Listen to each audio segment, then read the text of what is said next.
അർജുനൻ സാക്ഷി എന്ന് പറഞ്ഞ സിനിമയിൽ എനിക്ക് പറ്റിയ ഒരു തെറ്റ് ഇപ്പോൾ തിരിഞ്ഞു നോക്കുമ്പോൾ ഞാൻ ആ സിനിമയുടെ തിരക്കഥ പൃഥ്വിരാജിനോട് പറയുന്നു. പുള്ളി അതിൽ വളരെ എക്സൈറ്റഡ് ആവുന്നു for obvious reasons. On paper അത് ഭയങ്കര സ്ട്രോങ് ആയിരുന്നു.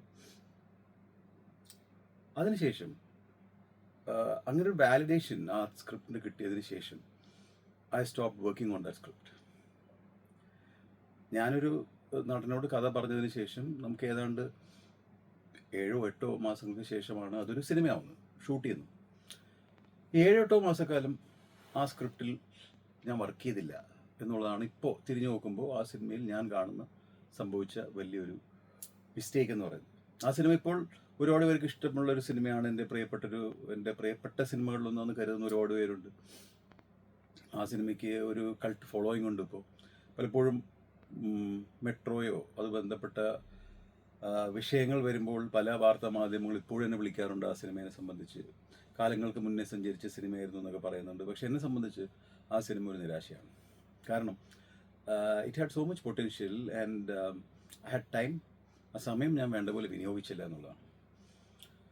അപ്പോൾ എനിക്ക് തോന്നുന്നത് ഞാൻ ഈ തിരക്കഥാ രചനയെ 3 സ്റ്റേജായിട്ട് തിരിച്ചു കഴിഞ്ഞാൽ third stage of screen play റൈറ്റിംഗിൽ ഒരു സ്ക്രിപ്റ്റ് റൈറ്റർക്ക് വരാവുന്ന ഒരു മിസ്റ്റേക്കാണിത്.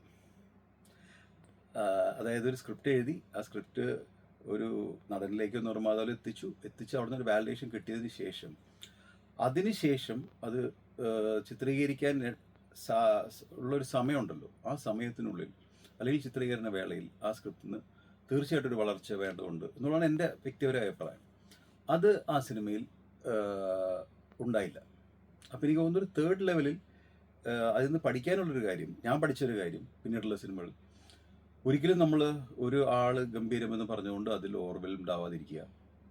അത് പേപ്പറിൽ വെരി ഗുഡായ ഒരു സ്ക്രിപ്റ്റിനെ നമ്മൾ ഷൂട്ട് ചെയ്ത് വെരി ഗുഡ് ആക്കാനാണ് ഏറ്റവും ബുദ്ധിമുട്ട്.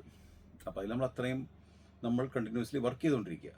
അതിൽ നമ്മൾ കോംപ്ലസൻസി എന്ന് പറഞ്ഞ സാധനമാണ് ഇതിൽ ഏറ്റവും അപകടകരമായ കാര്യം. അത് വരാതിരിക്കുക. ഇനി ഇതിന് മുമ്പുള്ളൊരു second stage of script writing ഉണ്ട്. ഒരു കഥ എഴുതി അത് സ്ക്രിപ്റ്റാക്കി ആ സ്ക്രിപ്റ്റ് എങ്ങനെ ഒരു നടനിലേക്ക് നിർമ്മാതാവിലേക്ക് എത്തിക്കാം എന്നുള്ളത്, അതാണ് പലരും നേരിടുന്ന ഏറ്റവും വലിയ വെല്ലുവിളി എന്നെനിക്ക് തോന്നുന്നു. ഒരുപാട് പേര് എന്നെ വിളിക്കാറുണ്ട്. അപ്പോൾ ഞാൻ പറയും, ഞാൻ 5 സിനിമയെ ചെയ്യുന്നുള്ളൂ, 5 സിനിമയുടെയും കഥ റെഡിയാണ് എന്ന് പറയും. പലരും പറയും അതൊരു പിന്നോട്ട് നടത്താമല്ലേ, കാരണം മാറുന്ന കാലത്തിനനുസരിച്ച് നമുക്ക് പുതിയ കഥകൾ വരില്ലേ എന്നുള്ളതാണ്. അങ്ങനെയില്ല. ഞാൻ പറഞ്ഞ 5 കഥകളും ഏത് കാലത്തും ചെയ്യാവുന്ന കഥകളാണ്. അപ്പോൾ ഞാനത് ഫിക്സ് ചെയ്തു. അപ്പോൾ ഫിക്സ് ചെയ്ത് കഴിഞ്ഞാൽ പിന്നെ എനിക്ക് അതിലൊരു ചേസിങ്ങിൻ്റെ ആവശ്യമില്ലല്ലോ എന്നുള്ളതാണ് എനിക്ക് തോന്നിയത്. അതും എനിക്ക് ഇഷ്ടപ്പെട്ട 10-50 തിരക്കഥകളിൽ നിന്ന് ഈ 5 ചുരുക്കി ഇനി ഇത്രയും സിനിമ ചെയ്താൽ മതി ഞാൻ തീരുമാനിച്ചതാണ്. അപ്പോൾ അതിൽ ഒരെണ്ണം ഞാനത് ഓപ്പണാക്കി വെച്ചിട്ടുണ്ട്. അപ്പോൾ ഇതാണ് ഞാൻ ചെയ്തൊരു കാര്യം. അപ്പോൾ second level is how to reach an actor or a star or a producer. അതിന് ചെയ്യേണ്ട പരിപാടി എന്ന് പറഞ്ഞാൽ ഏറ്റവും ബേസിക്കലി വേണ്ടത് ക്ഷമയാണ്, പേഷ്യൻസ്. തിരക്ക് കൂട്ടാതിരിക്കുക. ഞാൻ ചെയ്തത്, ഞാൻ പാസഞ്ചറിൻ്റെ സ്ക്രിപ്റ്റ് എഴുതിയിട്ട് ഇപ്പോൾ എനിക്ക് ഒരു നടനിലേക്കോ ഒരു പ്രൊഡ്യൂസറിലേക്കോ, നമ്മൾ തന്നെയാണ് പ്രൊഡ്യൂസ് ചെയ്യുന്നത് എങ്കിൽ പോലും എത്തണമെന്നുണ്ടെങ്കിൽ അത് എളുപ്പമാണ്. പക്ഷേ പുതിയൊരാൾക്ക് എളുപ്പമല്ല, ഇപ്പോഴും എളുപ്പമല്ല, എനിക്കറിയാം. There is a struggle and there is a lot of money involve എന്നുള്ളതുകൊണ്ട് ഒരാൾ പെട്ടെന്ന് എടുത്തങ്ങ് ഇത് ചെയ്തുകൊള്ളണം എന്ന് നിർബന്ധമൊന്നുമില്ല. എന്നാൽ അത് ഒരുപാട് ആലോചിച്ചിട്ട് ചെയ്യുള്ളൂ, പ്രത്യേകിച്ച് ഇപ്പോഴത്തെ സാഹചര്യത്തിൽ. പക്ഷേ ഈ ക്ഷമ എന്ന് പറഞ്ഞ സാധനം തന്നെയാണ് ഏറ്റവും അധികം വേണ്ടത് എന്നുള്ളതാണ് കാര്യം. എനിക്ക് ഓർമ്മയുണ്ട്, ഞാൻ പാസഞ്ചറിൻ്റെ സ്ക്രിപ്റ്റ് മമ്മൂക്കയോട് പറയാൻ വേണ്ടിയിട്ട് ഞാൻ 6 മാസം ഞാൻ കണ്ടിന്യൂസ്ലി അതിന് വേണ്ടിയിട്ട് ഞാൻ ശ്രമിച്ചു. വളരെ പ്രൊഫഷണലി ഞാൻ അദ്ദേഹത്തിന് മെസ്സേജ് അയക്കുമായിരുന്നു. അപ്പോൾ അദ്ദേഹം ചിലപ്പോഴൊക്കെ മറുപടി അയക്കും. പക്ഷേ 6 മാസം ഞാൻ കണ്ടിന്യൂസ് ആയിട്ട് ശ്രമിച്ച് ഞാൻ എപ്പോഴും ചോദിച്ചിരുന്നു, എനിക്കൊരു 15 മിനിറ്റ് സമയമാണ്. 15 മിനിറ്റിൽ ഈ കഥ ഇഷ്ടപ്പെട്ടില്ലെങ്കിൽ നമുക്ക് പിന്നെ സംസാരിക്കേണ്ടതില്ല എന്നുള്ള രീതിയിലാണ്. പക്ഷെ അത് ചോദിക്കുമ്പോൾ തന്നെ എനിക്ക് സ്റ്റേറ്റ് അവാർഡ് കിട്ടിയ ഒരു സ്ക്രിപ്റ്റ് റൈറ്ററായിരുന്നു ഞാൻ, ടെലിവിഷന് വേണ്ടിയിട്ട്, എക്സെട്ര.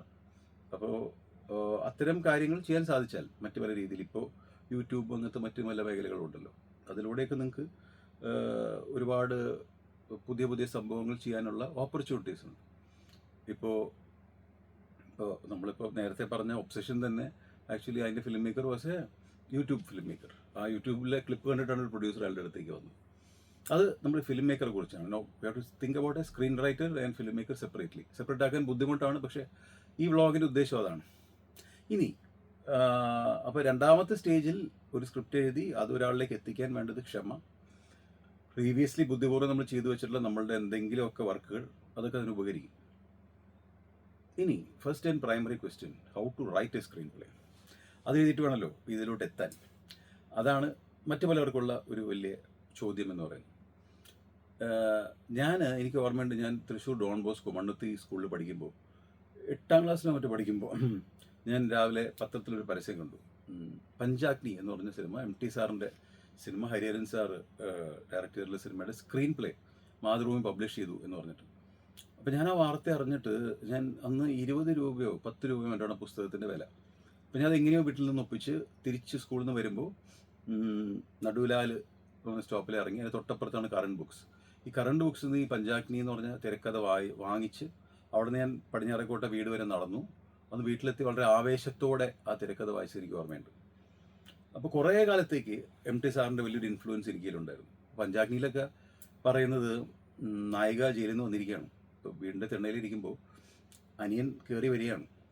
അപ്പോൾ അതിൽ MT സാർ എഴുതിയിരിക്കുന്നത് 8 വർഷം മുൻപ് കണ്ട മീശ മുളയ്ക്കാത്ത പയ്യനെ 8 വർഷം മുമ്പ് മീശ മുളയ്ക്കാത്ത പയ്യനെ കണ്ട് ഹൃദയം തരളിതമായതുപോലെ ഇന്ദിര എഴുന്നേറ്റു എന്നൊക്കെയാണ് എഴുതിയിരിക്കുന്നത്. അപ്പോൾ അത് എഴുതാനും ബുദ്ധിമുട്ടാണ്, അത് അഭിനയിക്കാനും ബുദ്ധിമുട്ടാണ്. പെരുന്തച്ചനിൽ എഴുതിയിരിക്കുന്നത്, പെരുന്തച്ചൻ നടന്നു വരികയാണ് ആദ്യത്തെ സീരിയൽ, ശാന്തഗംഭീരമായ നടത്തം. അപ്പോൾ അത് തിലകൻ സാറിനെ പോലെ ആക്ടറിനൊക്കെ അതിനെ ഇൻ്റർപ്രറ്റ് ചെയ്ത് ഗംഭീരമായിട്ടുള്ള സ്ഥാനത്തിലേക്ക് കൊണ്ടുവരാൻ പറ്റും. പക്ഷേ സാധാരണ ആക്ടേഴ്സിന് ഒരു ഹൃദയം തരളിതമായ പോലെ എഴുന്നേറ്റു എന്ന് പറഞ്ഞാൽ എങ്ങനെ എഴുന്നേൽക്കും എന്ന് പറയുന്ന വലിയ ചോദ്യമുണ്ട്. MT സാർ എനിക്ക് തോന്നുന്നു തിരക്കഥയെ അതുപോലെ ഒരു സാഹിത്യ മാറ്റിയ ഒരു വ്യക്തിയാണ്. പത്മരാജൻ സാർ അതിനെ കുറെ കൂടെ സിനിമ എന്ന് പറഞ്ഞ മാധ്യമത്തിൻ്റെ ഫോർമാറ്റിൽ കൊണ്ടുവന്ന ആൾക്കാരാണ്. അപ്പോൾ അന്നൊക്കെ അവരൊക്കെ ഉണ്ടായിരുന്നപ്പോൾ എഴുത്തുകാരനൊരു പ്രാമുഖ്യമുണ്ടായിരുന്നു. The writer use to call the shots. ആ റൈറ്റർ എഴുതി എന്നുള്ളതിൻ്റെ പേരിൽ ഒരു സിനിമ ഉണ്ടാകുമായിരുന്നു. എഴുത്തുകാരൻ്റെ ഒരു മൂല്യം സിനിമയിലുണ്ടായിരുന്നു. അത് ശരിയാണോ തെറ്റാണോ എന്നുള്ളത് രണ്ടാമത്തെ ചോദ്യം. അതിനുശേഷം പിന്നെ ലോഹിത് ദാസ് ഭയങ്കര ഇൻട്രസ്റ്റിംഗ് ആയിട്ടുള്ള സ്ക്രിപ്റ്റ് എഴുതി.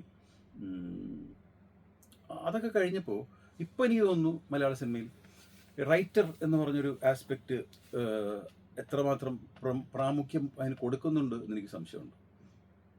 അത് ഒരു ഇൻഡസ്ട്രിക്ക് പറ്റുന്ന ഒരു അപജയം തന്നെയാണ്.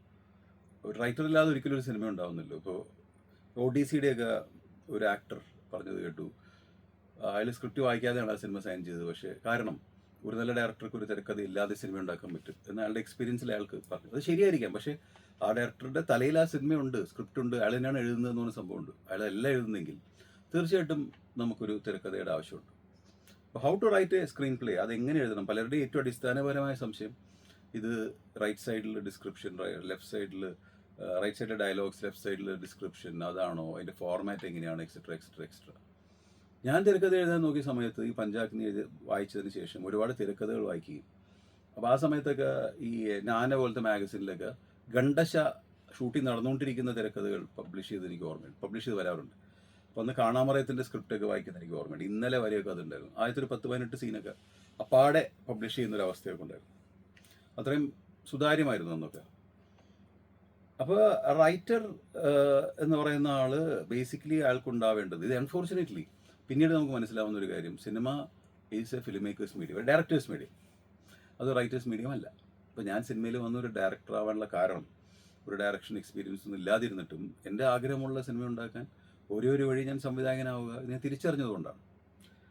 അപ്പോൾ ഇതൊരു ഡയറക്ടേഴ്സ് മീഡിയം തന്നെയാണ്. ഒരു ഡയറക്ടർ ഇപ്പോൾ തീരുമാനിക്കുന്നു, എനിക്ക് ഇപ്പോൾ ഡൽഹിയിലുണ്ടായിട്ടുള്ള CJP റൈറ്റ്സിനെ കുറിച്ചൊരു സിനിമ ഉണ്ടാക്കണം, ഇതാണ് എൻ്റെ അതിനെക്കുറിച്ചുള്ള കാഴ്ചപ്പാട് എന്ന് വെച്ചാൽ ആ കാഴ്ചപ്പാടിനനുസരിച്ച് എഴുതുക എന്നുള്ളതാണ് ഒരു റൈറ്ററിൻ്റെ ചുമതല ഒരു സിനിമയിൽ. അയാളുടെ ഇഷ്ടത്തിനനുസരിച്ച് സിനിമോട്ടോഗ്രഫി ചെയ്യുക, അയാളുടെ ഇഷ്ടത്തിനനുസരിച്ച് ഒരു ആർട്ട് ഡയറക്ഷൻ ചെയ്യുക, മ്യൂസിക് ചെയ്യുക എന്നുള്ളത് പോലെ എഴുതുക എന്നുള്ളതാണ്.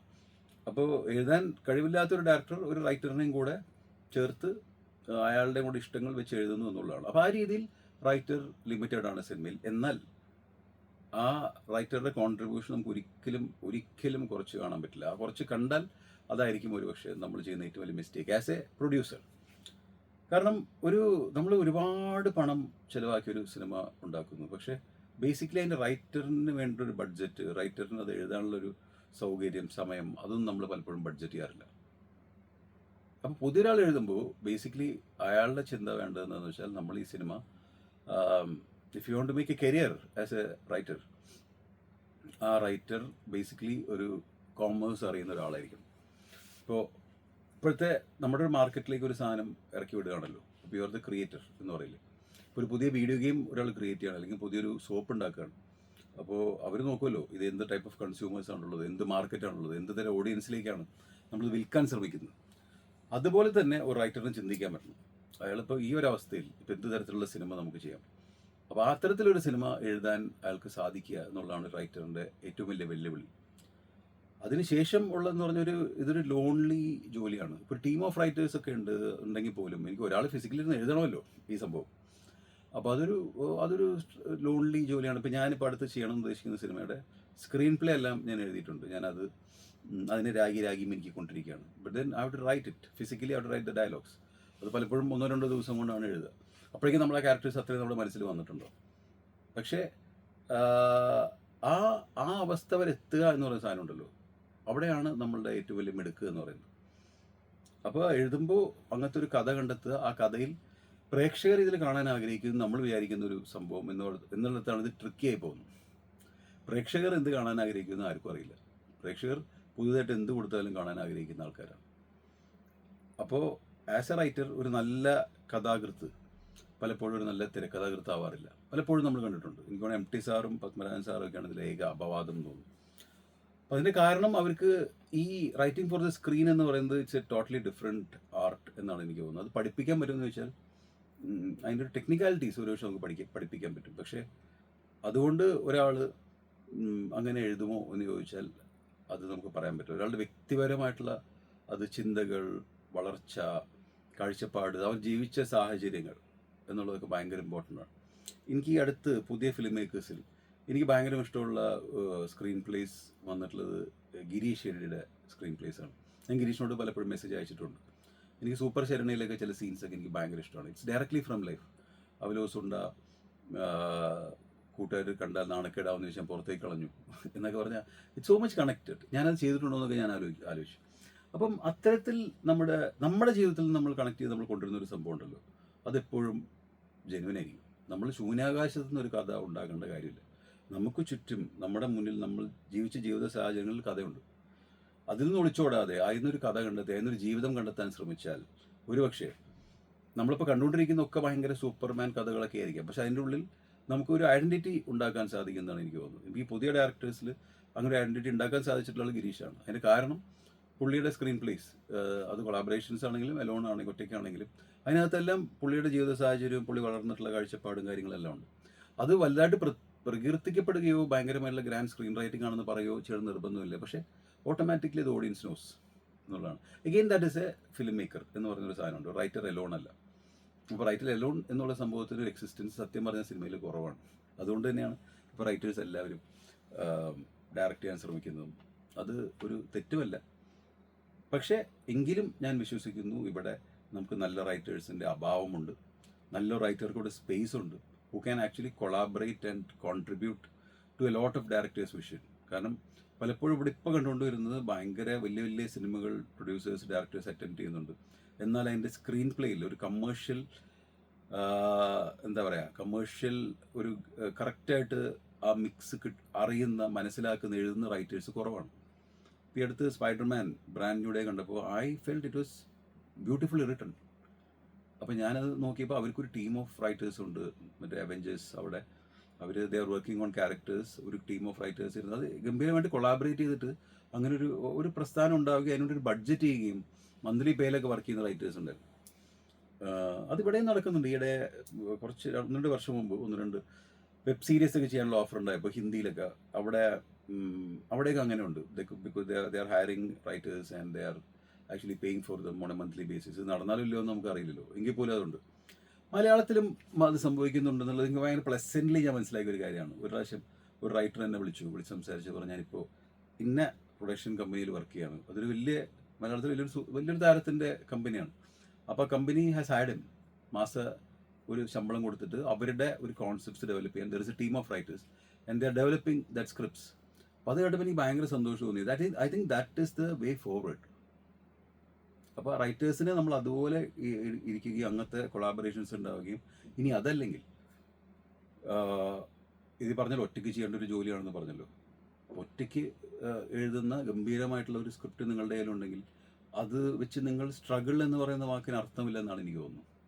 കാരണം ഒരു വർഷം ഇന്ത്യയിൽ 5000 സിനിമ ഉണ്ടാവുന്നുണ്ടെങ്കിൽ അതിനകത്ത് ഔട്ട്സ്റ്റാൻഡിങ് സ്ക്രീൻ പ്ലേ എന്ന് പറയുന്ന ഒരു 20 ഉണ്ടാവുള്ളൂ, ഒരു കമേഴ്ഷ്യൽ സ്ക്രീൻ പ്ലേ. അപ്പോൾ നിങ്ങളുടെ എല്ലാം അങ്ങനത്തെ ഒരു സ്ക്രീൻ പ്ലേ ഉണ്ടെങ്കിൽ അത് സിനിമയാവും എന്നുള്ള കാര്യത്തിൽ സംശയമേ ഇല്ല. അത് ഇന്ന് നാളെ മറ്റന്നാൾ എന്നുള്ളൊരു ചോദ്യമേ ഉള്ളൂ. അപ്പോൾ ആ ക്ഷമയോടെ ആദ്യം ആ സ്ക്രിപ്റ്റ് എഴുതുക, അതിനുവേണ്ടി കാത്തിരിക്കുക. ആ കാത്തിരിപ്പ് ചെയ്യുമ്പോൾ തന്നെ ഈ സ്ക്രിപ്റ്റിനെ ബെറ്റർ ആക്കാൻ ശ്രമിച്ചുകൊണ്ടിരിക്കുക. ഇപ്പോൾ ഫോർ എക്സാമ്പിൾ എനിക്ക് അങ്ങനെ തോന്നിയ ഒരുപാട് സ്ക്രീൻ പ്ലേസ് ഉണ്ട്. ഈ അടുത്ത് എനിക്ക് ലാപ്പത്ത ലേഡീസ് എന്ന് പറയുന്ന സിനിമ അതുപോലത്തെ ഒരു സ്ക്രീൻ പ്ലേ ആയിട്ട് തോന്നി. അത് തിയേറ്ററിൽ എത്ര വിജയിച്ചു എന്ന് എനിക്കറിയില്ല, പക്ഷേ ഇവഞ്ച്വലി അത് നെറ്റ്ഫ്ലിക്സിലൊക്കെ വരികയും ഭയങ്കര ഗ്ലോബൽ ചാർട്ട് ബസ്റ്റർ ആവുകയും ചെയ്തൊരു സിനിമയാണ്. Beautifully written screen play. ഒരുപാട് സിനിമകൾ, ഇപ്പോൾ റോജ എനിക്ക് ചെറുപ്പകാലത്ത് എനിക്ക് അങ്ങനെ തോന്നിയൊരു സ്ക്രീൻ പ്ലേ ആണ്. ബിക്കോസ് ആദ്യമായിട്ടാണ് ഇന്ത്യൻ സിനിമയിൽ ടെററിസം എന്ന് പറഞ്ഞ സംഭവം വരുന്നത്. ആൻഡ് അതും പ്രണയവും കുടുംബവും ഒക്കെ തമ്മിൽ മിക്സ് ചെയ്ത ബ്യൂട്ടിഫുൾ ആയിട്ടുള്ളൊരു സംഭവമായിരുന്നു ആ സ്ക്രിപ്റ്റ്. അതുപോലത്തെ ഒരു സ്ക്രിപ്റ്റ് നമ്മളിൽ ഉണ്ടെങ്കിൽ അത് സിനിമയാവാതിരിക്കാൻ തരമില്ല. വീണ്ടും എനിക്ക് തോന്നിയത് ഓട്ടോഗ്രാഫ് എന്ന് പറയുന്ന സിനിമ, ചേരൻ എഴുതിയൊരു സിനിമയാണ്. ചേരൻ തന്നെ അഭിനയിച്ചത്. ചേരൻ അഭിനയിച്ചിട്ടും ആ സിനിമ വലുതായിട്ട് വിജയിച്ചത് ബിക്കോസ് ഇറ്റ് വാസ് എന്താ പറയുക, ഔട്ട്സ്റ്റാൻഡിങ് കമേഴ്ഷ്യൽ സ്ക്രീൻ പ്ലേ. അപ്പോൾ അതുപോലത്തെ സ്ക്രീൻ പ്ലേസ് എല്ലാ വർഷവും 1-2 ഉണ്ടായിക്കൊണ്ടിരിക്കുന്നത്. അപ്പോൾ നിങ്ങളിൽ അങ്ങനത്തെ ഒരു സ്ക്രീൻ പ്ലേ ഉണ്ടെങ്കിൽ നിങ്ങളെ തടയാൻ ആർക്കും പറ്റില്ല എന്നുള്ളതാണ് സത്യം. സോ എഴുതിക്കൊണ്ടേയിരിക്കുക, തളരാതിരിക്കുക, നിങ്ങളുടെ ജീവിതോപാധി വേറെ കണ്ടെത്തുക. ഞാൻ എപ്പോഴും പറയുന്നതാണ്, ഇതൊരു പ്രൊഫഷൻ ആക്കി മാറ്റാവുന്ന ഒരു അവസ്ഥയിൽ എത്തുമ്പോൾ അതിലോട്ട് പോവുക. ഇപ്പോൾ എഴുതാൻ വേണ്ടി ജോലി രാജിവെച്ച് ഇരിക്കുന്ന ഒരുപാട് ആൾക്കാരുണ്ട്. അപ്പോൾ ഞാൻ അവരോട് എന്തിനാണ് ഇത് ചെയ്യുന്നത്? നിങ്ങൾക്ക് എഴുതാനാണ് താല്പര്യമെങ്കിൽ നിങ്ങളുടെ ജോലിയിൽ ഇരുന്നുകൊണ്ട് ശനിയും ഞായറും, ഇന്നൊരു ഞായറാഴ്ചയാണ്, എഴുതാമല്ലോ. Evening weekend എഴുതാമല്ലോ. അതുകൊണ്ട് ആൾക്കാരെ കാണാനാണെങ്കിൽ രാജിവെക്കേണ്ട കാര്യം എന്താണ്? When you get an appointment leave എടുത്ത് പോകാമല്ലോ. So first thing is like you should have a screen play in your hand എന്നുള്ളതാണ് അതിൻ്റെ സംഭവം. ഇപ്പോൾ ലഗാൻ എന്ന് പറഞ്ഞ സ്ക്രീൻ പ്ലേ, ഇഗൻ it's an outstanding screen play, ഈ പറഞ്ഞ ഗണത്തിൽ പെടാവുന്നതാണ്. അത് അമീർ ഖാൻ ആദ്യം റിജക്റ്റ് ചെയ്യുകയും പിന്നീട് അശുതോഷ് ഗവാരിക്കർ അയാളുടെ ഫ്ലാറ്റിൽ പോയി അടച്ചിട്ടിരുന്ന 6 മാസം ഇരുന്ന് കുത്തിപ്പിടിച്ച് എഴുതിയതാണ് ആ സ്ക്രീൻ പ്ലേ. അങ്ങനെയും സ്ക്രീൻ പ്ലേസ് എഴുതാം. അപ്പോൾ ഇതിൽ ക്ഷമയോടെ ഇത് ആദ്യം നമ്മളിൽ അങ്ങനെ ഒരു വിഷൻ ഉണ്ടാവുക, ആ വിഷനെ പൊലിപ്പിക്കുന്ന രീതിയിലുള്ള ഒരു തിരക്കഥകൾ. ഇപ്പോൾ ഒരുപാട് സ്ക്രീൻ പ്ലേസ് വായിക്കുക കേട്ടോ, അത് ഭയങ്കര ഇമ്പോർട്ടൻ്റ് ആണ്. ഇപ്പോൾ ഞാൻ പല പബ്ലിഷേഴ്സിനോട് സംസാരിക്കുമ്പോൾ അവർ പറഞ്ഞ തിരക്കഥകൾ സെയിൽസ് കുറവാണ്. ഇപ്പോൾ ബുക്സ് ഒരുപാട് പേര് വായന കൂടിയിട്ടുണ്ട്. അപ്പോൾ തിരക്കഥ എഴുതാൻ ആഗ്രഹിക്കുന്ന ആൾക്കാർ നിർബന്ധമായിട്ട് ചെയ്യേണ്ട 2 കാര്യം: തിരക്കഥകൾ വായിക്കുക, നമുക്ക് ഇഷ്ടപ്പെട്ട സിനിമകളുടെ തിരക്കഥകൾ തീർച്ചയായിട്ടും വായിക്കുക. അതിൻ്റെ ഒരുപക്ഷെ പല വെർഷൻസ് അവൈലബിൾ ആയിരിക്കും ഓൺലൈനിലൊക്കെ. ഇപ്പോൾ എനിക്ക് ബ്യൂട്ടിഫുൾ മൈൻഡ് എന്ന് പറഞ്ഞ സിനിമ എനിക്ക് ഭയങ്കര ഇഷ്ടപ്പെട്ട സ്ക്രീൻ പ്ലേ ആണ്. അതിൽ 8-10 വെർഷൻസ് ഞാൻ വായിച്ചിട്ടുണ്ട് ഓൺലൈനിൽ. അതുപോലെ അവൈലബിൾ ആയിരിക്കും, അത് വായിക്കുക. ആൻഡ് അത് വെച്ചിട്ട് നമ്മൾ മുന്നോട്ട് പോകാൻ ശ്രമിക്കുക ഓരോരോ സമയത്തും. അങ്ങനെ വരുമ്പോൾ എനിക്ക് തോന്നുന്നു ഫൈനലി വൺ ഡേ നിങ്ങളുടെ ഒരു സിനിമ സ്ക്രീനിൽ കാണും, നമ്മളുടെ പേര് വരിക എന്നുള്ളതാണല്ലോ അതിൽ ഏറ്റവും ഭംഗിയുള്ളൊരു എലിമെൻ്റ് എന്ന് പറയുന്നത്. ആ ദിവസത്തിന് വേണ്ടിയിട്ട് കാത്തിരിക്കണമെങ്കിൽ നമ്മളുടെ ജീവിതം, ജോലി, മാനസിക നില എല്ലാം പക്കയായിട്ട് കൊണ്ടുപോകാൻ പറ്റുന്ന രീതിയിലുള്ള ഒരു ഉപജീവന മാർഗം ഉറപ്പുവരുത്തുക. അതിനുശേഷം ഇതിലേക്ക് വരിക, മുന്നോട്ട് പോവുക. All the best.